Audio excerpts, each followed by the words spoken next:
رسول اللہ وعلا آلکا و اصحابکا یا حبیب اللہ الصلاۃ والسلام علیکا وعلا آلکا و اصحابکا یا محمد رسول اللہ صلی اللہ تعالی علیہ وسلم۔ سب سے پہلے گزارش ہے کہ جو دوست احباب سائڈ پہ کھڑے ہیں ان سے التماس ہے کہ آپ بیٹھ جائیں، کوئی بچہ کوئی دوست چلے پھرے بھی نہیں، کھڑا بھی نہ ہو، بیٹھ جائیں۔ بابا جی آپ بھی بیٹھ جائیں، جو بزرگ بیٹھ جائیں، بیٹا بھی بیٹھ جائیں، کوئی دوست کھڑا نہ ہو، آپ بیٹھ جائیں، سامنے والے دوست بھی بڑی۔ عزیزان گرامی، سب سے پہلی گزارش یہ ہے کہ بندہ ناچیز کوئی عالم یا کوئی فاضل یا کوئی خطیب نہیں، ایک مدرسے کا ادنا سا طالب العلم ہوں، سبق سنانے کے لیے حاضر ہوا ہوں۔ آپ دعا فرمائیں خلاق کائنات مجھے صحیح سبق سنانے کی، آپ کو سننے کی، اور ہم سب کو حق سن کر سمجھ کر عمل کرنے کی اللہ توفیق عطا فرمائے۔ اس کے بعد گزارش ہے کہ قبلہ قاری عبدالستار صاحب زیدہ شرفہ، قبلہ شاہ صاحب، دیگر علماء مشائخ حضرات کثیر تعداد میں جلوہ گر ہیں، مجھے تمام کے نام نہیں آتے، تمام کا میں تہ دل سے شکریہ ادا کرتا ہوں کہ شفقت فرمائی، آپ تشریف لائے اس طالب علم کا سبق سننے کے لیے۔ امید ہے کہ جس محفل میں علماء اور سادات موجود ہوں، میرا یقین کامل ہے اس کی قبولیت میں شک نہیں ہو سکتا ہے۔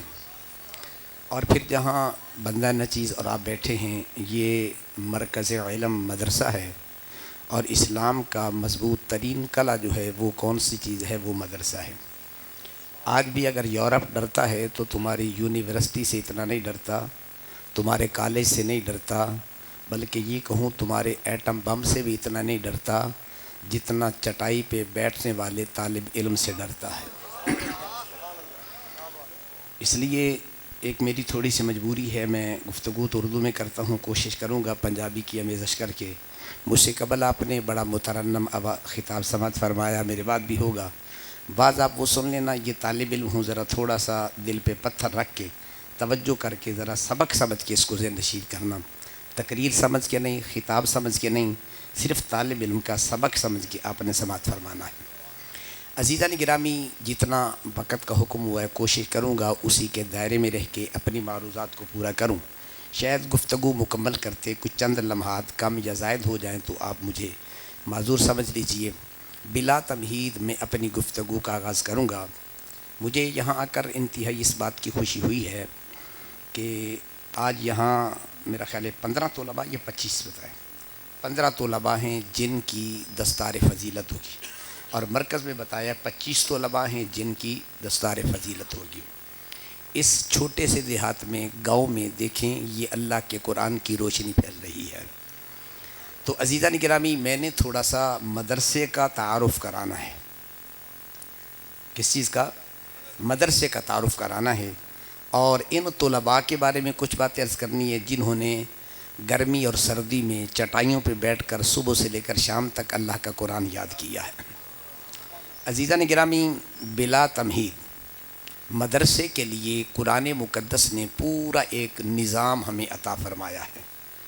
ہم کسی لارڈ میکالے کے نظام تعلیم کے پابند اور محتاج نہیں ہیں، ہم اس نظام کے پابند ہیں جو آمینہ کے لال نے ہمیں عطا فرمایا ہے۔ لارڈ میکالے کا سلیبس نوکر تو تیار کر سکتا ہے، لارڈ میکالے کا سلیبس باس تو بنا سکتا ہے، انجینئر تو بنا سکتا ہے، انسان نہیں بنا سکتا۔ انسان بنائے گا تو اللہ کا قرآن بنائے گا، میرے نبی کا فرمان بنائے گا۔ بلا تمہید مدرسے کے لیے کن چیزوں کا ہونا ضروری ہے؟ سب سے پہلے نمبر پہ قرآن فرماتا ہے مدرسے کے لیے عمارت کا ہونا ضروری ہے۔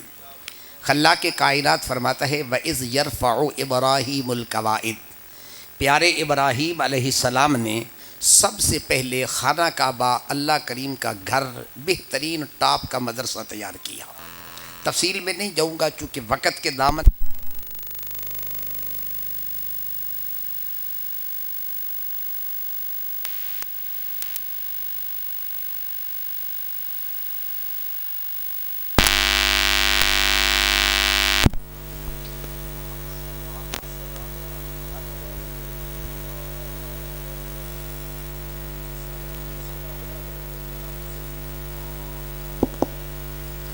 عزیزان گرامی غور فرمائیے، پہلے نمبر پہ بہترین عالی شان مدرسہ اللہ کے پیارے پیغمبر ابراہیم علیہ السلام اور حضرت اسماعیل علیہ السلام نے تعمیر فرمایا، جسے سب سے پہلے خانہ کعبہ یونیورسٹی کا مدرسے کا نام دیا گیا۔ جب ان عظیم ہستیوں نے مدرسہ بنا لیا، اس کے بعد اللہ کی بارگاہ میں عرض کی، مولا مدرسہ تو بڑا عالی شان بن گیا، اب اس ادارے کے لیے بہترین ٹاپ کے استاد کی ضرورت ہے، کیونکہ مدرسہ در حقیقت عمارت کا نام نہیں ہوتا، مدرسہ در حقیقت کمروں کا نام نہیں ہوتا، مدرسہ استاد کا نام ہوتا ہے۔ کس کا نام ہوتا ہے؟ بات آگے درمیان میں عرض کرتا چلوں، ہمارے جماعت کے ابھی ماضی قریب میں بڑے عظیم بزرگ گزرے ہیں، مفتی محمد عبد القیوم ہزاروی رحمہ اللہ تعالی علیہ، تمام علماء ان کو جانتے ہیں، جنہوں نے تنظیم المدارس کا نظام ہمیں سیٹ اپ بنا کے دیا۔ صدر مشرف کا دور تھا، علماء کی میٹنگ تھی، مشائخ کو بلایا تھا۔ آپ جانتے ہیں کہ وہ بڑا متکبر انسان تھا، انتہائی ڈھیٹ انسان تھا، اور وہ کسی کی قدر کو نہیں سمجھتا تھا، مکے لہرا کے سب کچھ کرتا تھا۔ آج اس کی جو حالت و کیفیت ہے، اگر آپ اس کو ملاحظہ کر لیں تو پھر پتہ چل جائے گا، اللہ آخرت میں تو پکڑے گا ہی پکڑے گا، دنیا میں اللہ نے سزا دے رکھی ہے۔ اس کی پوری ڈیٹیل ٹیوب پہ موجود ہے، اخبارات رسائل میں موجود ہے، میں تفصیل میں نہیں جاؤں گا۔ آئیے ذرا تھوڑا سا غور کریں۔ مشرف صاحب نے علماء کو کہا، مفتی صاحب رحمۃ اللہ علیہ کی عادت مبارکہ یہ تھی کہ یوں آپ کا رومال ہوتا تھا، ایسے اوپر بیٹھ کے نا، ایسے آپ بیٹھ کے نا سر جھکا کے بیٹھا رہا کرتے۔ میٹنگ ہوتی رہی تو اس نے بڑے جابرانہ انداز میں کہا، اگر تم نے ہمارے یہ اصول اور ضابطے نہ مانے، یہ قوانین نہ مانے، تو میں تمہارے مدرسوں کو تالے لگا دوں گا۔ قبلہ مفتی صاحب رحمۃ اللہ علیہ سب کی باتیں سنتے رہے۔ آخر میں جب بات ختم ہو گئی تو آپ نے جیب سے چابیاں نکالی، فرمایا مشرف صاحب تم تالا لگانا چاہتے ہو، یہ جامعہ نظامیہ کی چابیاں ہیں، جاؤ تالا لگا دو۔ جامعہ نظامیہ ان کمروں کا نام نہیں، جامعہ نظامیہ عبد القیوم کا نام ہے۔ عبد القیوم اس کمرے کی بجائے درخت کے سائے کے نیچے بھی بیٹھ جائے گا تو وہ بھی یونیورسٹی بن جائے گی۔ اس لیے مدرسہ جو ہوتا ہے یہ عالی شان بلڈنگ کا نام اصل نہیں ہوتا۔ عرض کی مولا ٹاپ کلاس کا استاد عطا کر دے۔ رب کائنات نے فرمایا پیارے ابراہیم مدرسہ تو نے ٹاپ کا بنایا، استاد میں بھی ٹاپ کا عطا کر دیتا ہوں۔ ربنا وابعث فیہم رسولا، اس ادارے جیسا ادارہ کوئی نہیں، اس استاد جیسا کائنات میں استاد کوئی نہیں۔ اب آئیے ذرا غور کر کے جائیے، سبق آپ نے یاد کر کے جانا ہے۔ ادارے کے لیے پہلے نمبر پہ عمارت کا ہونا ضروری ہے اور دوسرے نمبر پر استاد کا ہونا ضروری ہے۔ اب سب سے بڑا ٹاپ کلاس کا استاد وہ کون ہے؟ میرے اور آپ کے پیارے آقا دو عالم علیہ السلام۔ اب یہاں ایک سبق آپ کو یاد کرانا چاہوں گا، اس طالب العلم کا سبق ذہن نشین فرمائیں۔ میرے محبوب کریم علیہ السلام نے جب اپنا تعارف کرایا، جب اپنی پہچان کرائی، جب اپنی شناخت کرائی تو کیسے کرایا؟ آج علماء سے ہاتھ باندھ کے ایک مسئلہ عرض کرنا چاہتا ہوں۔ ہم نے اپنی عوام کو یہ مسئلہ سمجھایا، درباروں پہ جانا بڑا ثواب ہوتا ہے۔ ہماری قوم نے کہا تمہاری بات مانتے ہیں، کوئی جمعرات کو دربار پہ جاتا ہے، کوئی 11ویں پہ جاتا ہے، کوئی ماہانہ چکر لگاتا ہے۔ دربار پہ جانا باعث برکت ہے، میں اس کا انکار نہیں کرنا چاہتا، لیکن کہنا یہ چاہتا ہوں آج تک ہم نے قوم کو یہ تو بتایا کہ دربار پہ جانا ثواب ہے، دربار پہ جانا باعث برکت ہے، لیکن یہ نہیں بتایا دربار پہ جانے کا ثواب کم ہوتا ہے اور مدرسے میں جانے کا ثواب زیادہ ہوا کرتا ہے۔ آج کا یہ سبق آپ یاد کر کے جائیں، دربار پہ جانا بھی ثواب ہے لیکن مدرسے میں جانا اس سے بھی بڑا ثواب ہے۔ آئیے میں حدیث عرض کرتا ہوں تاکہ مسئلہ پکا رہ جائے۔ میرے اور آپ کے پیارے آقا دو عالم علیہ التحیۃ والثناء مسجد نبوی میں تشریف لے کے آتے ہیں، دو جماعتیں بیٹھی ہیں، ایک جماعت ذکر اذکار میں مصروف ہے، ایک جماعت تعلیم و تعلم میں مصروف ہے، ایک روحانیت کا سبق پڑھ رہی ہے، ایک تعلیم و تعلم درس و تدریس میں مشغول ہے۔ اب ذرا سنیے تو صحیح، میرے اور آپ کے پیارے آقا نے فرمایا دونوں جماعتیں خیر پر ہیں، جو ذکر کرتے ہیں یہ بھی خیر پر ہیں، جو تسبیح پڑھتے ہیں یہ بھی خیر پر ہیں، لیکن میں اس جماعت میں بیٹھنا پسند کرتا ہوں جس میں سبق پڑھا بھی جا رہا ہے، پڑھایا بھی جا رہا ہے۔ آئیے میرے ملت کے غیور نوجوان، میرے اور آپ کے پیارے آقا نے کس جماعت میں بیٹھنا پسند کیا؟ طلباء کے اندر بیٹھنا پسند کیا۔ میرے محبوب نے کہا اس لیے کہ انما بعثت معلما، اللہ نے مجھے کائنات کا استاد بنا کے بھیجا ہے۔ تو میں نے کہا مجھے مسئلہ سمجھ میں آ گیا، اگر جس جماعت میں آمینہ کے لال بیٹھ جائیں اس میں بیٹھنے کا اجر زیادہ ہوتا ہے، اگر میرے محبوب ذکر اذکار کی محفل میں بیٹھتے تو میں فتویٰ دیتا دربار پہ جانے کا ثواب زیادہ ہوتا ہے، میرے محبوب تعلیم و تعلم کے اندر بیٹھے تو میں فتویٰ دینا چاہتا ہوں دربار کے مقابلے میں مدرسے میں جانے کا ثواب زیادہ ہوا کرتا ہے۔ نعرہ رسالت، نعرہ حیدری، عظمت و شان مصطفیٰ۔ آئیے بڑی محبت سے کہنا چاہتا ہوں، آج تک تم نے درباروں پہ حاضریاں دی ہیں، دے میں انکار نہیں کرتا، لیکن دربار پہ جانے والوں میرا سبق یاد رکھیں، کبھی یہ ارادہ کر کے مدرسے سے بھی گزر جایا کریں، کبھی جمعرات ہو تو درس میں آ کے ان طلباء کے ساتھ چٹائیوں پہ بیٹھ کر دال کے ساتھ روٹی کھا لے۔ قسم سے کہتا ہوں میرے غوث اعظم کا فرمان ہے، جس بندے کے پیٹ میں درد ہو میرے مدرسے کی دال کھا لے، ٹھیک نہ ہو تو مجھے آ کے پکڑ لے۔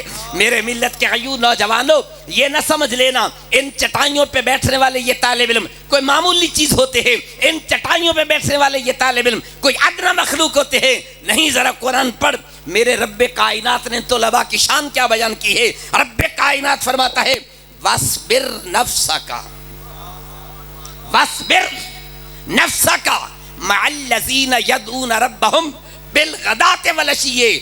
بڑے بڑے سردار آ گئے، بڑے بڑے چودھری آ گئے، بڑے بڑے خان آ گئے، یا رسول اللہ ان کے کپڑوں سے پسینے کی بدبو آتی ہے، ان کے کپڑے میلے کچیلے ہیں، ان کو اٹھا دو پھر ہم آپ کے پاس بیٹھیں گے۔ رب کائنات نے کہا محبوب جاؤ ان کو کہہ دو میں ان کے پسینے کی بدبو تو نہیں دیکھتا، میں دیکھتا ہوں صبح سے لے کر شام تک قرآن تو پڑھ رہے ہوتے ہیں نا۔ فرمایا چودھری چلا جائے، خان چلا جائے، سردار چلا جائے، سونیا تو بمنا ہے تو نہ طالب علم دے کول بیٹھا کرنا چاہیے۔ وَاصْبِرْ نَفْسَكَ مَعَ الَّذِينَ يَدْعُونَ رَبَّهُمْ بِالْغَدَاةِ وَالْعَشِيِّ۔ فرمایا تمہیں پتہ ہے صبح سے لے کر شام تک یہ آپ کی بارگاہ میں کیا کرتے ہیں؟ سبق پڑھ رہے ہوتے ہیں۔ ان طلباء کے ساتھ اپنے آپ کو رکھیے۔ اب میں اس تفسیر میں نہیں جانا چاہتا کہ یہاں وَاصْبِرْ کا معنی کون سا ہے، معیت سے مراد معیت کون سی ہے، لیکن اتنا ضرور کہوں گا طالب علموں تمہیں مبارک ہو، اللہ نے قرآن میں کہا جو صبح شام بیٹھ کے سبق جہاں بھی کوئی پڑھے آمنہ کلال وہاں ضرور جلوگر ہوگا، چاہے وہ طالب علم مسجد نبی کے صحن میں بیٹھا ہو، چاہے وہ طالب علم پاکستان کی سرزمین پہ بیٹھا ہو، جہاں بھی وہ اللہ کا قرآن پڑھ رہا ہے، نبی کا فرمان پڑھ رہا ہے، مع الذین آمنوا کلال وہاں ضرور جلوگر ہوتا ہے۔ صرف جلوگر بھی نہیں ہوتا، آگے قرآن نے کیا جملہ کہا، مع الذین یدعون ربہم بالغداۃ والعشی یریدون وجہہ ولا تعد عیناک، سونیا ان تو اکھاں نہیں پھرنیاں۔ طالب علموں خوش نصیب ہو، تمہارے چہرے پہ تمہارے جسم پہ ہر وقت میرے مصطفیٰ کی نظر عنایت ٹپک رہی ہوتی ہے۔ میں سمجھتا ہوں آج کا خان، آج کا چودھری اس طالب علم کو حقیر سمجھتا ہے، اس لیے کہ اس بندے دی قیمت پتہ ہی کوئی نہیں کتنا قیمتی ہے۔ آج کا بڑا آدمی اس کو حقیر جانتا ہے، جان لے، اس لیے کہ اس کو اس کی قیمت کا پتہ ہی نہیں ہوتا۔ سمجھانے کے لیے دیہات کا مول ہے، میں ایک مثال دے دوں۔ امام اعظم ابو حنیفہ علیہ رحمۃ تشریف فرمائیں، ایک بچہ جاوے پیا، میرے امام اعظم نے پیشانی تے نظر دوڑائی، فرمایا بچہ بڑا خوش نصیب لگتا ہے، فرمایا بیٹا علم پڑھ عالم بن جائے گا۔ کہا حضور تواڈی گل ٹھیک ہے لیکن میں پڑھنا چاہواں، میرے گھر دے اندر خرچہ کوئی نہیں، گھر دا خرچہ نہیں چلتا۔ امام اعظم نے فرمایا جا امی کو پوچھا تیرے مہینے دا خرچہ کتنا؟ اس دسا 100 درہم 200 درہم۔ فرمایا آج تو بعد تیرا خرچہ میں برداشت کروں گا، آج تو بعد پڑھنا شروع کر۔ انہیں پڑھنا شروع کر دیتا، ادھا پڑھتا مولوی بن گیا، جتی ٹوٹ گئی۔ توجہ ہے میری گل تے؟ کی ٹوٹ گئی؟ علماء جان دے، میں تانوں سبق سناواں۔ کی ٹوٹ گئی؟ جتی گیا ایک موچی کول، کہندا بابا جی ایک مسئلہ سن لے، پیسے کوئی نہیں جتی تے گھر تے دے چا۔ اس آکھا کاکو ایتھے پیسہ نال جتی گڈیندی ہے، مسئلہ نال نہیں گڈیندی۔ وہ سمجھا پہ قیمت تھوڑی آ کہ بابا 2 مسئلے سن لے، 3 سن لے، 10 سن لے، 100 مسئلہ سن لے۔ اس آکھا کاکو پیسے لے کے آ، مسئلہ نال جتی نہیں گڈیندی۔ بچہ آ گیا واپس، کہندا استاد جی میں علم پڑھدا ہی نہیں ہاں۔ کہ کیوں نہیں پڑھنا ہے؟ آکے جی اس مسئلے دی ایڈی قیمت کوئی نہیں کہ میں 100 مسئلہ آکا جتی نہیں گڑ کے دے دا، میں پڑھ کے کی کرنا؟ میرے امام اعظم فرمائے اینو سمجھ نہیں آئی۔ فرمائے آ میں تینو تیرے ذہن دے مطابق سمجھاواں۔ فرمایا کل آویں تینوں مسئلہ سمجھا دے سا. کل آیا ایک قیمتی ہیرا موتی دیتا. فرمایا جا موچی نو کہے پتھر لے لے جتی گڑ دے. انہیں گیا موتی بھی کھایا, انہیں مارا چلا کے, انہیں کہا چلے پتھر لے جا, پیسے لے کے جو جتی گڑ دے سا. آ گیا واپس. فرمایا آپ جاؤ کسی جوہری کے پاس, کسی سنیارے کے پاس, کسی زرگر کے پاس جاؤ. گیا اس کا جناب دی قیمت. فرمایا 80,000 درہم. توجہ ہے, کتنی قیمت؟ 80,000 درہم. اٹھی تے ٹور پہ, انہیں کہا کاکا گل سن, اگر تھوڑی ہے میں 20,000 اور لینا. اس موتی دی قیمت 1 لاکھ روپیہ دے واسطے تیار ہاں.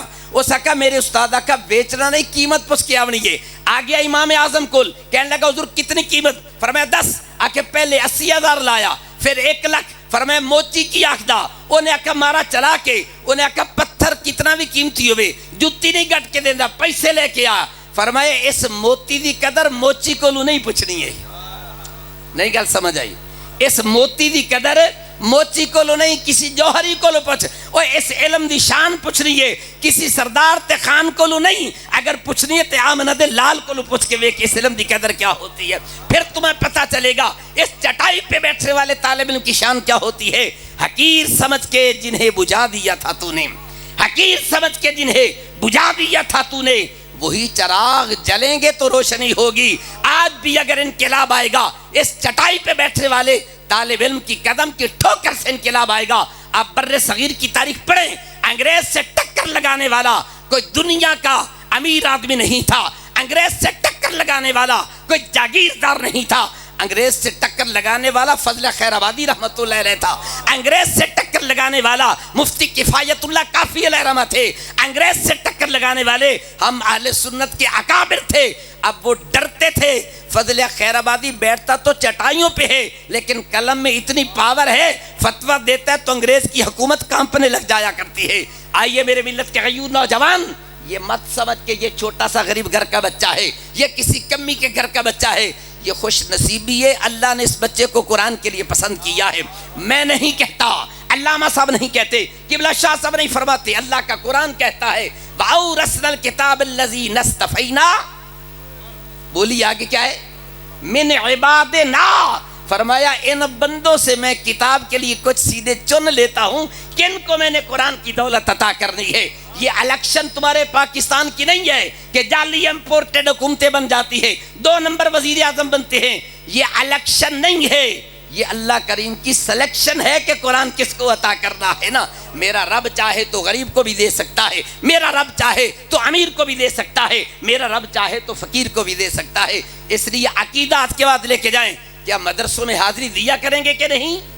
وعدہ کریں ہر جمعرات کم از کم نہ صحیح, دوسرے جمعرات صرف 1 منٹ کے لیے 2 منٹ کے لیے مدرسے سے گزر کے چلے جائیں. پھر کل قیامت کے دن دیکھنا یہاں سے گزرنے کا اللہ ثواب کتنا عطا فرماتا ہے. آئیے مدرسے سے تعلق جوڑیں, مدرسے سے رابطہ کریں, مدرسے سے پیار کریں, پھر دیکھنا اس مدرسے سے نور کی شعائیں نکلتی ہیں یا نہیں. پہلے نمبر پہ عمارت کا ہونا ضروری ہے, دوسرے نمبر پہ استاد اچھا ہونا چاہیے, اور تیسرے نمبر پہ نصاب تعلیم کون سا ہونا چاہیے. 70 سال ہو گئے, 70 سال سے زیادہ ہو گئے پاکستان بنے, آج تک ہماری گورنمنٹ پاکستان کے لیے نظام تعلیم نہیں بنا سکی ہے. کون سا نظام پڑھتے ہو تم؟ لارڈ میکالے کا پڑھتے ہو. آئیے میں گارنٹی سے کہنا چاہتا ہوں, یہ مسلمانوں کے چٹائیوں پہ بیٹھنے والے طالب علم ہیں, یہ کسی لارڈ میکالے کا سلیبس نہیں پڑھتے. وَيُعَلِّمُهُمُ الْكِتَابَ وَالْحِكْمَةَ. یا اللہ کا قرآن پڑھتے ہیں یا نبی کا فرمان پڑھتے ہیں. میں ایک مرتبہ جنگ میں ایک فنکشن پہ حاضر ہوا, میرے دوست تھے بینک کے صدر حبیب بینک کے, اتنے رات نو بندے واہ سارے کٹھے ہو گئے سی بیٹھے, کوئی وکیل, کوئی ڈاکٹر تے, کوئی بینک مینیجر تے. میں ایک مولوی ہونے پھنس گیا. مینوں کہنے لگے فردوسی صاحب تسی کہتے ہو انگریز کی تعلیم یہ ہے, فلاں کے خلاف بولتے ہو. آج تک میں نے بڑے بڑے علماء سے پوچھا اسلام کا نصاب تعلیم کیا ہے, مجھے کوئی نہیں بتا سکتا. میں کہا تسی کیڑے مولوی نو ملے؟ میں کہا چک دے اندر جاسو, جس مولوی نے صرف 4 سورتیں یاد کرتے مسلح تے کھلو گیا, انہوں مفتی سمجھ کے مسئلہ پوچھا, جی آیا ہی نہیں ہے. میں نے کہا میں عالم نہیں ہوں, میں علماء کا خادم بھی بننے کے قابل نہیں, ان کی جوتیاں اٹھانے کے قابل بھی بن جاؤں تو میرے لیے اعزاز کی بات ہے. اور میں تمہیں بتاتا ہوں اسلام کا نصاب تعلیم کیا ہے, اسلام کا نظام تعلیم کیا ہے. وہ مجھے کہنے لگے بتائیے. میں نے قرآن کی یہی آیت پڑھی. میں نے کہا پیارے ابراہیم علیہ السلام نے جب مدرسہ بنایا, استاد کا انتخاب کیا, تو سب سے پہلے کا نصاب تعلیم کیا ہوگا؟ وَيُعَلِّمُهُمُ الْكِتَابَ وَالْحِکْمَةَ، فرمایا مدرسے کا نظام تعلیم یا اللہ کا قرآن ہوگا یا آمنہ کے لال کا فرمان ہوگا۔ جس نصاب تعلیم میں قرآن نہیں ہوتا، جس نصاب تعلیم میں حدیث مصطفیٰ نہیں ہوتی ہے، وہ اسلام کا نظام تعلیم نہیں ہوگا، وہ لارڈ میکالے کا ہوگا۔ اسلام کا نظام تعلیم وہ ہے جس میں اللہ کا قرآن بھی ہوگا، سونے نبی کا فرمان بھی ہوگا۔ پہلے نمبر پہ عمارت کا ہونا ضروری ہے، سبق یاد رہ جائے گا۔ دوسرے نمبر پہ استاد، تیسرے نمبر پہ نصاب تعلیم، چوتھے نمبر پر مقصد تعلیم۔ پڑھنا کے واسطے ہے؟ علم کیوں پڑھتے ہو؟ کس لیے جاتے ہو؟ چاہے میں گارنٹی سے کہتا ہوں، کالج میں جائیں، یونیورسٹی میں جائیں، کسی جگہ پر بھی چلے جائیں، پہلا سوال ہوگا کیوں پڑھنا چاہتے ہو، کیا پڑھنا چاہتے ہو؟ پہلا سوال ہوگا نوکری چنگی مل جائے۔ توجہ ہے، پہلا سوال کی ہوئے گا؟ نوکری چنگی مل جائے۔ آئیے میرے ملت کے غیور نوجوانوں، خود 27 سے اللہ محفوظ رکھے، میرا بیٹا تھا چھوٹا، سب سے پہلے میں سکول میں لے کے گئی بورے والا میں، ننے تارے سکول۔ میں نے کہا جی لکھے، اس نے قوائف لکھے، کا عمر لکھا ہے۔ میں نے پرنسپل کہندا جی 1 سال گھٹ لکھا دیو۔ میں کہا کیوں؟ کہندا کل بڑا ہو جائے گا، نوکری لینی پے گی، عمر زیادہ ہوگی، نوکری کا مسئلہ بن جائے گا۔ میں نے کہا پرنسپل مجھے بڑا افسوس ہو رہا ہے، پہلا سبق ہی مجھے جھوٹ کا پڑھاتے ہو۔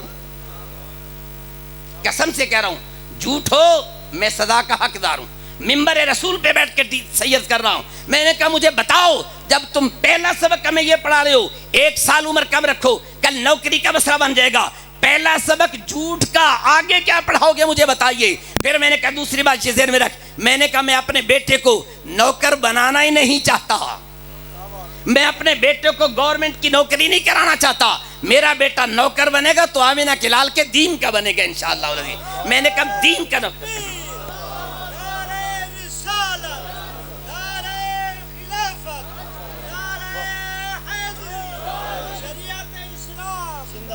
آئیے میں تمہیں دعوت فکر دینا چاہتا ہوں، آج ذہن لے کے جائیں، گورنمنٹ یا پرائیویٹ کوئی ادارہ ہے، یہی پڑھائے گا کس محکمے جائیں تنخواہ اچھی ہوگی، نوکری اچھی ہوگی، روٹی اچھی مل جائے گی۔ اور میرے ملت کے غیور نوجوان، تو نے تو کلمہ مسلمان کے گھر میں پڑھا تھا، تیری پیدائش تو مسلمان کے گھر میں ہونی چاہیے تھی، تیرے باپ کو تو یہ سبق یاد کرا دینا چاہیے تھا۔ تو پیدا بعد میں ہوتا ہے، رزق کا فیصلہ اللہ نے پہلے کر رکھا ہے۔ آج ہمیں بھی فکر لگی ہے، آج ہمارے مولوی بھی غلط راستے پہ چلے گئے۔ اس کا مطلب یہ نہیں میں ان کو کہتا ہوں، آج ہمارے مولوی بھی جو کہتے ہیں 40,000 کے بغیر تقریر نہیں ہوتی ہے، 30,000 کے بغیر نعت نہیں پڑھی جاتی ہے، میں کہتا ہوں چھوڑ دو، اس سے بہتر ہے گدھے چلا لیا کرو، دین کا کام مت کرو۔ دین کا کام کرنا ہے تو آمینہ کے لال کی رضا کے لیے کر کے دیکھو۔ تم کیا سمجھتے ہو کہ یہ ٹکے دین کا معاوضہ بنتے ہیں، یہ دولت دین کا بدل بنتی ہے؟ تو خوش نصیب ہے، اللہ نے تجھے دین کی دولت عطا کر دی ہے۔ روٹی تیرے جمنے سے پہلے کیا اللہ نے لکھی ہے یا نہیں لکھی ہے؟ کسی کا رزق کوئی چھین سکتا ہے؟ کائنات میں کوئی بندہ دکھا دو جس کا اللہ نے رزق لکھا ہو اور وہ اس سے چھین کر کسی اور کو دے دے؟ کائنات میں ممکن ہی نہیں ہے۔ تو پیدا بعد میں ہوا تھا اور اللہ نے تیرا رزق پہلے لکھ دیا ہے۔ میرے استاد مکرم شیخ القرآن مولانا منظور احمد صاحب اللہ رحمہ کے ایک ملفوظ شریف ہے، فرماتے اے مولوی جا کے عربی ٹیچر رکھ دے، کہنا نوکری پکی ہے، فرمایا تیرا ڈیو پہ یقین ہے روٹی دیتا ہے، اللہ پہ کوئی یقین نہیں ہے کہ روٹی دیتا ہے۔ علماء سے عرض کرتا ہوں روٹی کا چکر چھوڑ دیں، روٹی اللہ نے تیری قسمت میں پہلے لکھ دی ہے۔ میرے استاد مکرم نے ایک بات ارشاد فرمائی، 2 بندے آپس سے جگڑ پے، ایک کہنے لگا کچھ کریے تے اللہ روٹی دیندا ہے نہیں تو نہیں دیندا، دوسرا کہ نہیں کچھ کریے تاں بھی دیندا ہے، نہ کریے تاں بھی دیندا ہے۔ انہاں کہ نہیں جی کچھ کریے تو دیندا، سکر نہیں۔ انہاں کہا فیصلہ کر لینا، مسجد تے بیٹھ گئے، صبح تو لے کے شام تک بیٹھے رہے، نہ کہ روٹی پوچھی نہ کہ پانی پوچھا۔ اس پہ لیا کہ وے تینوں جو آکھا کچھ کریے تے اللہ دیندا، اس کا بے وقوف تو آکھا نا، اس کا پھر اس کا تو بے میں جانا روٹی لے کے آنا گیا۔ ایک بندے دا دروازہ کھڑکایا، بھئی اسی 2 بندے صبح دے بھکے ہیں، ذرا روٹی دے دیو۔ انہیں 2 بندہ دی روٹی دیتی، آ گیا واپس۔ جدو کھامن لگے نا انہیں کہ ویک تینوں آکھا کچھ کریے تے اللہ دیندا ہے، اس کا بے وقوف تو نے کہا تھا تجھے جانا پڑا، میں تو مسجد میں بیٹھا رہا ہوں نا۔ نہیں بات سمجھ آئیے، تو نے کہا کچھ کرے تو دیتا ہے، میں نے کہا نہ کریں، تجھے جانا پڑا، میں مسجد میں بیٹھا ہوں۔ میرے ملت کے غیور نوجوان، میں تمہیں دعوت فکر دیتا ہوں، روٹی کی فکر نہ کر، یہ تو قرآن کہتا ہے وما من دابۃ فی الارض الا علی اللہ رزقها، اللہ نے رزق پہلے لکھ دیا ہے۔ جو روٹی کے پیچھے دوڑتا ہے، روٹی کے پیچھے تو جانور بھی نہیں دوڑتا، کتا بھی روٹی کے پیچھے نہیں دوڑتا تو انسانوں کے روٹی کے پیچھے دوڑتا ہے۔ میرے ملت کے غیور نوجوان، یہ جو علماء مدرسے میں کتابیں پڑھاتے ہیں نا، ایک کتاب ہے اس کا نام ہے نفت الیمن، عربی ادب دی پہلی ابتدائی کتاب ہے۔ ایک صوفی صاحب ہوئے نا، پہاڑی تے کھلوتے اللہ اللہ کریں، غیب تو اللہ ہر روز ایک روٹی گلے چا وہ دا گزارا ہوندہ رہی ہے۔ ایک دن روٹی نہ آئی، بڑا پریشان ہو گیا، کہندہ آج روٹی کوئی نہیں، چلو کل آ جائے گی، دوے دن بھی نہ آئی، تریے دن بھی نہ آئی۔ پہاڑی تو اترا، عیسائیاں دی بستی آئی، چلا گیا تے کہندہ بھائیا ترائے دن دا بکا روٹی دے دے، انہیں ترائے روٹیاں رومالچ ولیٹیاں دے دیتیاں۔ عیسائی دا کتا دے پیچھے لگ گیا، انہوں نے ویکھا کتا میں نو کٹدا ہے، انہیں ایک روٹی کتے کے سٹی، ایک کھائے گا میں دوڑ جا سا، وہ روٹی کھاون لگ گیا، بندہ آگے چلا گیا، کتا بڑا چلاکا، توجہ ہے، کتا بڑا سمجھدار ہے، کیونکہ ساڑھے کالج پڑھ کے گیا نا، ہمارے مدرسوں میں پڑھایا جاتا ہے۔ ایچی سن کا پہلا سلیبس اٹھائیں، میں نے اس پہ اخبار پہ کالم لکھے تھے، لکھا ہوا تھا جس کالج میں مشرف پڑھتا رہا ہے، جب اقتدار میں آیا تو ان سے پوچھئے جو اخبار پڑھتے، پہلی تصویر چھپی سجی کا کتا لیتے نہیں کھلوتا سی، اٹھائیں اخبارات پڑھ کے دیکھیں، ان سے پیار کرتے ہیں جو کتوں سے پیار کرتے ہیں۔ پہلی کتاب میں لکھا ہوا تھا، اوپر کتے کی تصویر ہے، نیچے لکھا ہوا تھا یہ میرا پیارا جانور ہے، میں اس سے پیار کرتا ہوں، یہ مجھ سے پیار کرتا ہے، میں اس سے کھیلتا ہوں، یہ مجھ سے کھیلتا ہے، میں اسے چومتا ہوں، یہ مجھے چومتا ہے۔ اٹھائیں جی سن کا کالج کا سلیبس، کیا نہیں لکھے ہوئے یہ جملے؟ پھر دوسری کتاب میں خنزیر کی تصویر لکھی ہے، بنی ہے، نیچے لکھا ہوا ہے یہ میرا پیارا جانور ہے، میں اس سے پیار کرتا ہوں، یہ مجھ سے پیار کرتا ہے، میں اس سے کھیلتا ہوں، یہ مجھ سے کھیلتا ہے۔ اور جن سکولوں میں کتے اور خنزیر کا پیار پڑھایا جائے وہ تجھے دین بتائیں گے۔ یہ چٹائی پہ بیٹھنے والا ایک ادنا سا طالب علم ہے، پہلے دن سبق پڑھاتا ہے، کہتے بسم اللہ الرحمن الرحیم۔ آئیے میں تمہیں دعوت فکر دینا چاہتا ہوں، گارنٹی سے بات عرض کر رہا ہوں، میں نے اس پہ اخبار پہ کالم لکھے تھے باقاعدہ طور پہ۔ ہم وہ نہیں پڑھاتے جس میں کتوں کا پیار سکھایا جاتا ہے، جو بھی حکمران آتا ہے کتے ساتھ لے کے آ رہا ہے، کوئی کتوں کے ساتھ دوڑ رہا ہوتا ہے، کوئی کتے بغل میں لے کے پھرتا ہے۔ میں نے کہا پھر یزید بھی تو کتے لے کے پھرتا تھا، تم بھی کتے لے کے پھرتے ہو، یزید میں اور تمہارے اندر کیا فرق ہے؟ میرے حسین نے یہی تو بتایا تھا، حسینی کتوں سے نہیں قرآن سے پیار کرتا ہے۔ فکر کو ٹھیک کریے، زاویہ نگاہ سوچ ٹھیک کیجئے، اپنی سوچ کو ٹھیک کریں۔ جب تک فکر ٹھیک نہیں ہوگی، سوچ صحیح نہیں ہوگی، زاویہ نگاہ ٹھیک نہیں ہوگا، نہ ملک بدلے گا، نہ قوم بدلے گی، کوئی چیز بھی نہیں بدل سکتی ہے۔ ایک مرتبہ بڑھیا میٹنگ تھی، میں نے کہا پاکستان تعلیم یافتہ ہو ہی نہیں سکتا ہے۔ مجھے کہنے لگے آپ مایوس ہے، میں نے کہا مایوس نہیں ہوں، کرتوت ایسے ہمارے۔ کہتے کیوں؟ میں نے کہا اب بھی میں آپ کو کہتا ہوں جائیں، اس بات کو کیوں مجھے 15 سال ہو گئے میں کہہ رہا ہوں، ملک کے پاکستان کبھی تعلیم یافتہ نہیں ہو سکتا۔ مجھے کہنے لگے کیوں؟ میں نے کہا ملک کے پاکستان واحد ملک ہے جہاں استاد کی عزت نہیں ہے، پاکستان واحد ملک ہے جہاں استاد کی قدر نہیں ہوتی ہے۔ استاد تھوڑی سی بھی غلطی کر لے، پروفیسروں کو دیکھا نہیں، آپ نے دیکھا نہیں ہے، میں نام نہیں لینا چاہتا، ہتھ کڑیاں نہیں لگائی گئی۔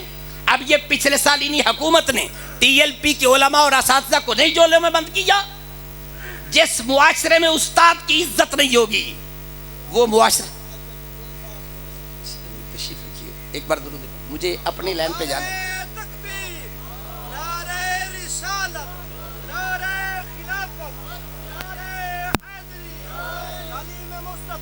زندہ بابا اشفاق کو پڑھتے ہو کبھی کبھی؟ اگر ذوق ہو تو اس کا مطالعہ کر لیا کرے، زاویہ کا۔ برطانیہ میں ایک پروفیسر عدالت سے چلا گیا تو جج کو اپنا تعارف کراتا ہے، میں ریٹائرڈ پروفیسر ہوں۔ جج ہاتھ باندھ کے کھڑا ہو جاتا ہے، کہتا ہے سر آپ نے کیا کیا، آپ ہمارے استاد ہیں، آپ تشریف کیوں لے کے آئے، آپ مجھے پیغام بھیجتے، میں وہاں کی آپ کی بات بھی سنتا اور فیصلہ بھی کرتا۔ پڑھیں بابا اشفاق کو۔ بابا اشفاق لکھتا ہے کہ جس وقت جج نے فیصلہ کیا، اپنی گاڑی پہ اس استاد کو بٹھا کے گھر پہنچا کے آیا، حضور آج کے بعد استاد کا آنے کا کوئی کام نہیں، حکم کرے ہم نوکری گھر میں آ کے کریں گے۔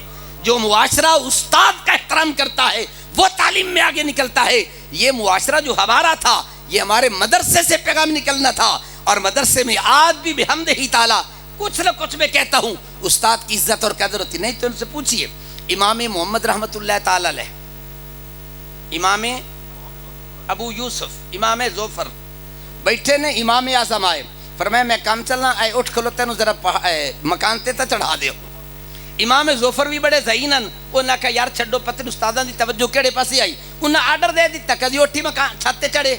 امام محمد کی تھی کتاب بند، امام ابو یوسف کتاب بند کی تھی، ایک اگو پکڑی کھلوتے دوے دھکے لاوے چالو اتے چڑھ اتو امام صاحب آگے انہیں کوئے کی انہیں حضور تسی آکے مکان دی چھت چڑھ چڑھاونا ہے فرمایا ظفر میں سارا نو آکا تو نہیں اٹھی جا آکے استاد جی میں آکا اٹھ تک دی چھت چڑھے نہیں پتہ استادان دا خیال کیا ہور پاسے آرڈر دے دیتا انہوں نے پوچھا تو انہوں نہیں پتا ان ایک چھوڑے دا ہی نا امام محمد رحمت اللہ علیہ دعوضہ اتنا طلبہ ذہن میں رکھو 7 دن نے امام محمد نے قرآن یاد کیا ہر روز ایک منزل یاد کرتے تھے 7 منزلیں ہیں 7 دن میں قرآن یاد کیا امام محمد نے انہوں نے پوچھا تو انہوں نہیں پتا انہیں حضور پتا ہے سانو اس نال غرض نہیں اٹھ چڑھ دے کہ نہیں سانو تے پتا میرے استاد آرڈر کیے نا میرے امام اعظم نے فرمایا محمد مانگ کیا مانگتا ہے یوسف مانگ کیا مانگتا ہے کہ میں بھی جانتا تھا دیکھنا چاہتا تھا کون احترام کرتا ہے کون نہیں کرتا ہے آج دنیا میں فقہ کی کتاب اٹھائیں امام ظفر کا نام خال خال آئے گا اور ہر صفحے پر کہیں امام ابو یوسف کا نام آئے گا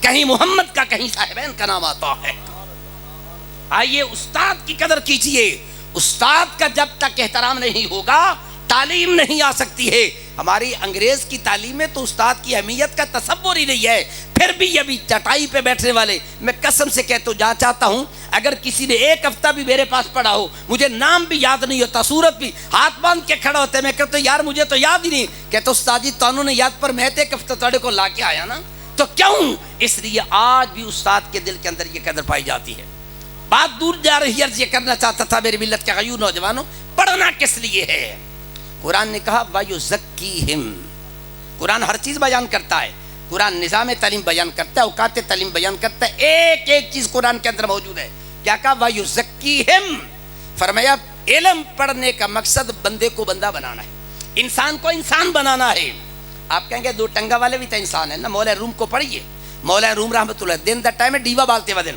کسی پوچھے بابا جی کی کر دیو کہا میں بندے کی تلاش میں نکلوں کہا بندے نہیں نظر آتے کہ جی مجھے یہ بندہ نہیں چاہیے مجھے 2 ٹانگوں والا نہیں چاہیے مجھے وہ بندہ چاہیے جسے دیکھ لوں تو آمنہ کے لال کی صورت مجھے نظر آ جائے نا مجھے وہ بندہ چاہیے میرے ملت کے غیور نوجوان آئیے آج ہم سب کچھ بن گئے لیکن انسان نہیں بن سکے انسان بننے کی کوشش کریں ایک جملہ یاد کرا دوں صوفیاء کی تعلیم کا خلاصہ ہے لڑائی ختم نہیں ہوتی جھگڑے ختم نہیں ہوتے فساد ختم نہیں ہوتے آپ کے بھی اور ہمارے بھی مولویوں کے بھی ختم نہیں ہوتے میں علماء سے بھی 10 عرض کیا کرتا ہوں آئیے ہم بھی اپنے آپ کو ٹھیک کریں مولا کائنات کا فرمانا ہے معاشرہ ٹھیک کب ہوگا خراب کب ہوگا فرمایا جب علماء ٹھیک ہو جائیں گے معاشرہ ٹھیک ہو جائے گا جب علماء بگڑ جائیں گے معاشرہ بگڑ جائے گا اگر معاشرے کو ٹھیک کرنا ہے تو ہم اپنے آپ کو ٹھیک کریں پہلے گڈی دا انجن بھی نال ہوندا ہے نا تے ڈبے نویں بھی لا لو جے انجن خراب ہو جاوے تے ڈبے نہیں جا سکتے عالم ڈبے کی مانند نہیں انجن کی مانند ہوتا ہے اس انجن کو ٹھیک کرو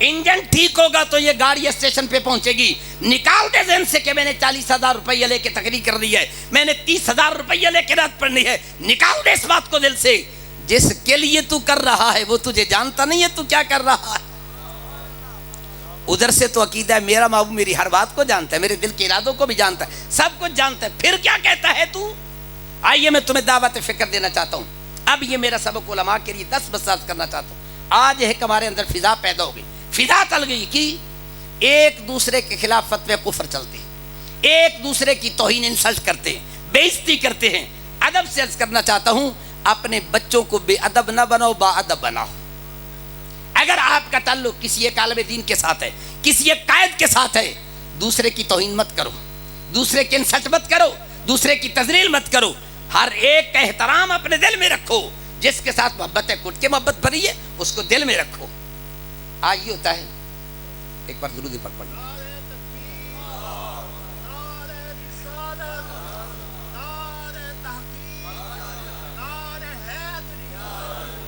آج کا نوجوان موبائل پہ بیٹھ کر چائے کے کیبن پہ بیٹھ کے ہر جگہ پر علمی مسئلے کی بحث مباحثہ کرتے ہیں کیا شریعت اجازت دیتی ہے کہ اس کو مسئلے پہ گفتگو کرنے کا حق بھی حاصل ہے اس یہ گل رٹ لی ہر ایک کو اختلاف رائے کا حق حاصل ہے جھوٹ ہے یہ مسئلہ غلط ہے کسی کو اختلاف رائے کا حق حاصل نہیں ہے کہاں لکھا ہوا ہے مجھے بتائے اختلاف رائے اہل علم کا حق ہے ہر ایرے غیرے نتو پتو کا نہیں ہے جنہوں بسم اللہ کا ترجمہ بھی نہ آوے کیا میں امام اعظم سے اختلاف کرتا ہوں قدوری کا ترجمہ نہ آتا ہوں کہتا میں امام محمد سے اختلاف کرتا ہوں یہ بھی کچھ تو کیا کرنے کا پہلے خود قرآن تو سیکھ ترجمہ تو سیکھ تجھے قرآن کا ترجمہ بھی آتا یا نہیں آتا یہ جتنے لوگ اختلاف رائے کرتے ہیں، ان سے پوچھے تمہیں قرآن کا ترجمہ آتا ہے؟ پہلے پوچھیے۔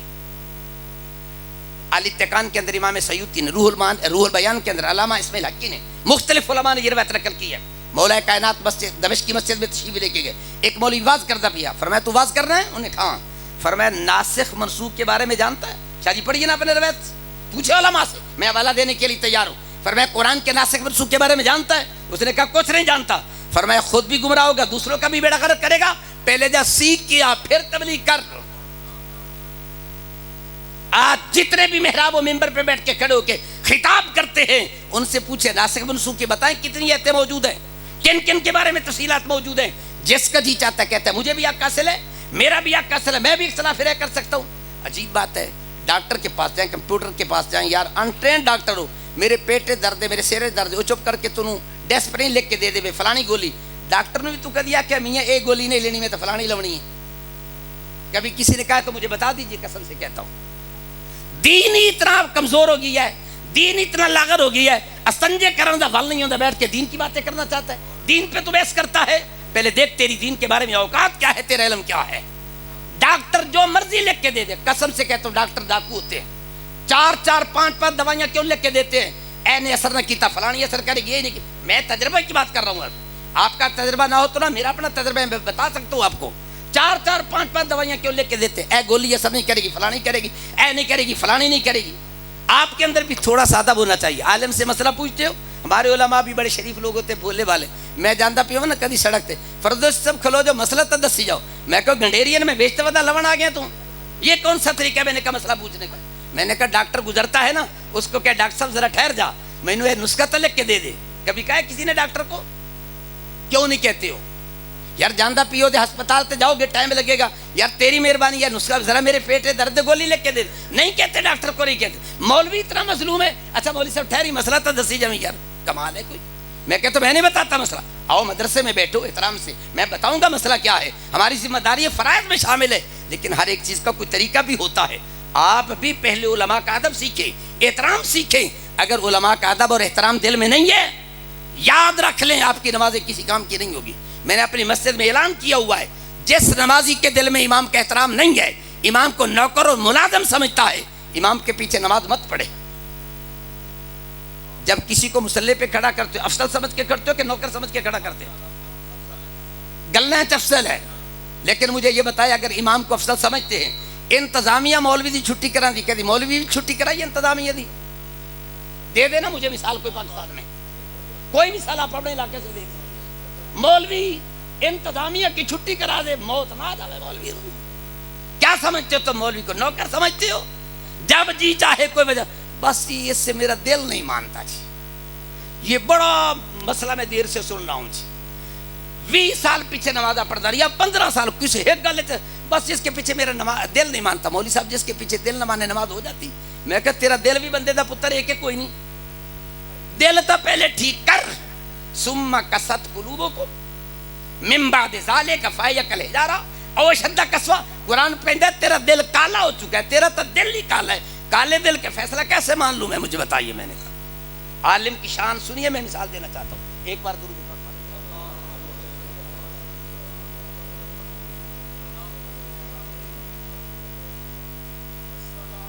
امام احمد بن حنبل رحمہ اللہ تعالی علیہ، ان کے شاگرد امام شافعی رحمہ اللہ تعالی علیہ، ٹھیک ہے، یہ استاد شاگرد ہیں، دونوں مجتہد ہیں، بڑے ٹاپ کے امام ہیں۔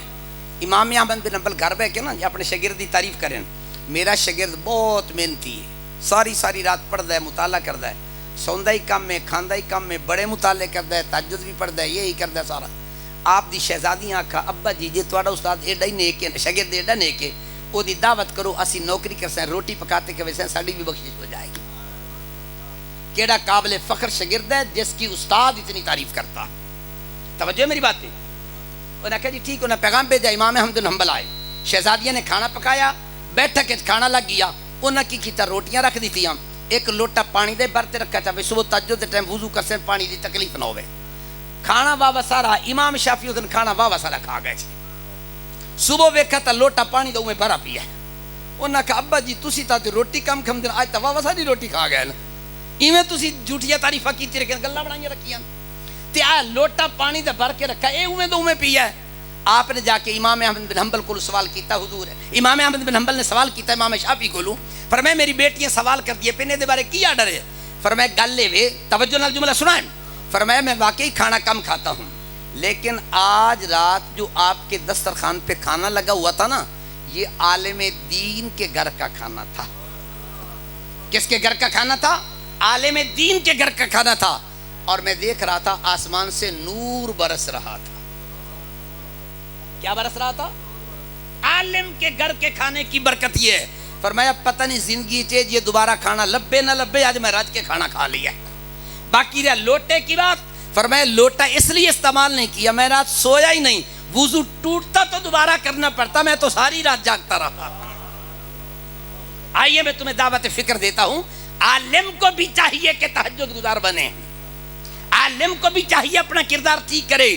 پھر دیکھیے اس کے کھانے پہ اللہ نور کی بار سے برساتا ہے کہ نہیں برساتا. علماء سے عرض کرتا ہوں اگر آپ کے سامنے یہ ہمارے جتنے بھی نوجوان ہیں کسی بھی تنظیم سے تعلق ہو کسی عالم دین کی توہین کریں کسی کے بارے میں بات کریں ان کو کہیں زبان بند کر خبردار تو نے ایسی بات کرنی ہے. ہمارا بھی حق نہیں بنتا نمازیوں کے سامنے بیٹھ کے او فلاں مولوی چاہیے فلاں مولوی ایسا ہے فلاں ایسا ہے یہ کیا چکر ہے. ان چیزوں کو چھوڑیے. ایک دوسرے کا احترام ایک دوسرے کا ادب یہ سیکھیں. ہمارا اسلام بے ادبی نہیں ادب سکھاتا ہے. صوفیاء کی تعلیم کا خلاصہ ایک جملے میں عرض کرنا چاہتا ہوں. اگر ٹھیک کرنا چاہتے ہیں ایک جملہ ذہن میں رکھ لیں میں سب سے کم تر میں سب سے ادنا سارے مجھ سے بہتر ہیں. بس ایک جملہ یاد کر لے قسم سے کہتا ہوں پوری زندگی سنور جائے گی آخرت بھی سنور جائے گی. اپنے آپ کو بہتر نہ سمجھ اپنے آپ کو افضل نہ سمجھ اپنے آپ کو سب سے کم تر حقیر سمجھ دوسرے کو بہتر سمجھ. پھر دیکھیے نظام ٹھیک ہوتا ہے کہ نہیں ہوتا. اب قرآن نے کہا وَيُزَكِّيهِمْ. آخری بات عرض کر کے بات کو سمیٹنا چاہتا ہوں پرچی والا پیغام بھی آ جائے گا. اب بندے کو بندہ کیسے بنانا ہے اس انسان کو انسان کیسے بنانا ہے. توجہ ہے میری بات میں کیسے بنے گا. ایک واقعہ عرض کر کے میں بات کو سمیٹ شاید دوسرا بھی ساتھ توضیح مجھے عرض کرنا پڑ جائے. سیدنا فاروق اعظم رضی اللہ تعالیٰ کا زمانہ خلافت ہے. ایک نوجوان جا رہا تھا تو اس نے ایک لڑکی کو دیکھا عورت کو دیکھا. عورت بڑی خوبصورت یسیر و جمیل. تو اس نے کہا مجھے آپ سے پیار اور محبت ہوگی ہے آپ بھی میرے ساتھ پیار کریں. عورت بڑی شریف ذاتی تھی. اس نے کہا کوئی بات نہیں بندہ بندے سے محبت ہو جاتی ہے اگر واقعتاً تو میرے ساتھ پیار کرتا ہے نا میری ایک شرط مان. اس کا عاشق تک یہی شرطہ من جان دے تے تو ہیکا کی انہیں کہا ایک ہی بڑی ہے. اس کا شرط کی ہے اس کا شرط 40 دن لگاتار فاروق اعظم کے پیچھے با جماعت نماز پڑھنی. کتنے دن 40 دن لگاتار فاروق اعظم کے پیچھے با جماعت نماز پڑھنی. اس نے کہتے کم ہی کوئی نہیں اب چپکنے 40 دن گزر جان گے. وضو کرے اذان ہوئے وضو کرے سب تو پہلے پہلی صف میں بیٹھ جائے. 40 دن گزر گئے 41 42 43 3 دن اتنے ہو گئے بندہ واپس نہ کیا. اب لڑکی پیغام بھیجتی ہے جاؤ اس کو کہہ دو میں انتظار کر رہی ہوں آتا کیوں نہیں ہے. اس نے جو پیغام دے کے بھیجا نوجوانوں دل پہ نقش کرو بزرگوں یاد کر کے جاؤ اپنے بیٹوں کو بتاؤ بیٹیوں کو بتاؤ گھر والوں کو بتاؤ دوستوں کو بتاؤ. اس نوجوان نے کہا اب مجھے تیری ضرورت نہیں رہی نماز والا مل گیا ہے. اب تیری ضرورت نہیں رہی مجھے نماز والا مل گیا ہے. تیرا حسن وہ ہے 4 دن کے بعد تیرے چہرے پہ جریاں پڑ جائیں گی چیچک کے داغ ہوں گے دیکھنے کا دل نہیں کرے گا. میں نے وہ حسن دیکھا ہے جو کبھی ماند نہیں پڑتا ہے. اگر بیٹوں کو باحیا بنانا ہے آج وعدہ کریں اپنے بیٹوں کو مسجد میں لے کے جائیں گے. وعدہ کریں میرے ساتھ ہاتھ اٹھا کے نہیں. یہ ہاتھ اٹھاتے خالی ہاتھ اٹھانے کا اللہ کو کوئی فائدہ نہیں قسم سے کہتا ہوں. ہاتھ اٹھانے تو پھر ہاتھ میں تلوار لے کے اٹھا. خالی ہاتھ نعرے لاؤنا سے نہیں ان ہاتھوں کو اللہ کی کوئی ضرورت نہیں ہے. یہ ہاتھ اٹھائیں خالی نہ ہو. اقبال کہتے ہیں اسلام کے دامن میں بس 2 ہی تو چیزیں ہیں. اسلام کے دامن میں بس 2 ہی تو چیزیں ہیں ایک سجدہ شبیری ایک ضرب ید اللہ. ضرب ید اللہ ہی لگا کفر کو پتہ چلے یہ میرے مصطفیٰ کا مرد مجاہد بول رہا ہے. اسی لیے اقبال تیری عظمتوں کو سلام کرتا ہوں تیرے قدموں کی خاک کو آنکھ کا سرما بناتا ہوں. اقبال نے جب کہا الفاظ و معانی میں تفاوت نہیں الفاظ و معانی میں تفاوت نہیں لیکن مجاہد کی اذاں اور ملا کی اذاں اور. اب مجاہد کے ہاتھ میں تلوار ہوگی تو ہاتھ اٹھانے کا بھی فائدہ ہوگا، تلوار نہیں تو ہاتھ اٹھانے کا بھی فائدہ نہیں ہے۔ تلوار لہرا کے کہے مصطفیٰ کا غلام کھڑا ہے، کوئی میرے محبوب کے بارے میں بات کر کے دیکھے، ہاتھ نیچے بعد میں جائے گا، گستاخ رسول کی گردن تن سے پہلے جدا کر دی جائے گی۔ آئیے میں آپ کو دعوت فکر دینا چاہتا ہوں، دعا کریں۔ اب سب سے پہلے آخر میں ان بچوں کے والدین کو جن کو بیٹوں نے قرآن پاک حفظ کیا، سب سے زیادہ وہ مبارکباد کے مستحق ہیں، اللہ ان کو سلامت رکھے۔ پھر اس کے بعد ان کے بیٹے جنہوں نے شب و روز اس مادی دور کے اندر سکول کی دنیا چھوڑ کے چٹائیوں پہ بیٹھ کے اللہ کا قرآن حفظ کیا۔ پھر سب سے اہم ترین مبارکباد ان کے استاد مکرم جنہوں نے شب و روز محنت کر کے یہ بچے تیار کیے۔ یہ تین لوگ اس عظیم مبارکباد کے مستحق ہیں، استاد محترم، طالب العلم اور طالب علم کے والدین۔ اللہ تبارک و تعالیٰ ان کو قرآن مقدس کی نورانیت سے مالا مال فرمائے۔ وما علیہ الا البلاغ۔